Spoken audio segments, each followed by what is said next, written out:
अस्सलाम वालेकुम नाज़रीन, सलाहुद्दीन ऐयूबी की किस्त नंबर 46 के ट्रेलर 2 में खुश आमदीद। ट्रेलर की शुरुआत में हम देखते हैं कि गुमुश्तगिन शहजादी को उठाए हुए सलाहुद्दीन ऐयूबी से कहता है, सलाहुद्दीन, दो सुल्तानों की कोई गुंजाइश नहीं। अगले मंजर में हम देखते हैं कि एला किले में आसिफ के साथ मौजूद सायरा कहती है, तुम ज्यादा देर कैद नहीं रहोगे। फिर बोरो सायरा से कहता है, तुमने जिसे कैद किया हुआ है उसकी आंखों में तुम्हें सिर्फ एक ही चीज देखने को मिलेगी और वो है हिम्मत। फिर हम देखते हैं कि किले में ही बोरो एक कमांडर के साथ लड़ाई कर रहा होता है। उन दोनों के दरमियान जबरदस्त मुकाबला होता है और बोरो उस कमांडर को मार डालता है। ये देखकर सायरा मुस्कुरा देती है। शाम में वजीर सलाहुद्दीन गुमुश्तगिन से कहते हैं, तुमने हमारे लिए जाल बिछाया, अमीर या रुकी का खून तुम्हारे हाथों पर है। गुमुश्तगिन मुस्कुरा रहा होता है। कुछ में मारिया सबकी मौजूदगी में कहती है, बादशाह मारले के बाद तख्त का वारिस बाल्डोन है, जबकि हमें बाल्डोन बिस्तर पे लेटा हुआ दिखाई देता है। बालेन, सबीला और विलियम काफी ज्यादा परेशान दिखाई देते हैं। दूसरी तरफ एलिसा वजीर सलाहुद्दीन से कहता है, बोरो को किले में कैद कर लिया गया है। यह सुनकर वजीर सलाहुद्दीन बहुत परेशान हो जाते हैं और कहते हैं, क्या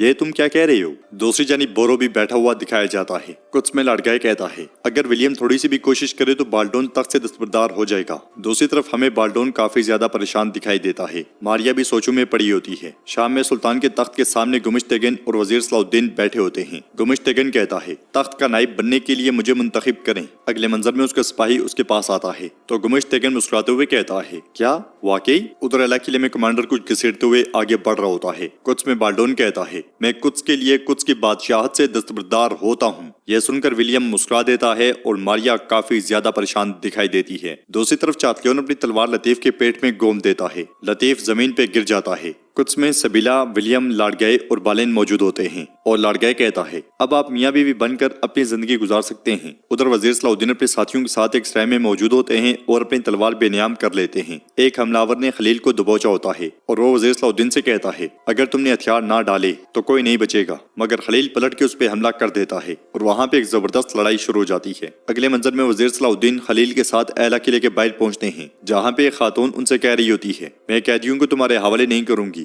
दूसरी तरफ मैला बहुत गमगीन बैठी होती है, जबकि वजीर सलाहुद्दीन के साथी बाज़ंतीनियों पे टूट पड़ते हैं। दूसरी तरफ वजीर सलाहुद्दीन मुस्कुराते हुए मैला से कहते हैं, मैं जो चाहता हूँ तुम्हारे सामने ले जाऊंगा मैला। यह सुनकर मैला चौंक जाती है और वजीर सलाहुद्दीन उसके सामने मौजूद बाज़ंतीनी सिपाही को मार डालते हैं। फिर वहाँ से फातिहाना अंदाज में रवाना होते हैं। तो नाज़रीन, इसके साथ ही ट्रेलर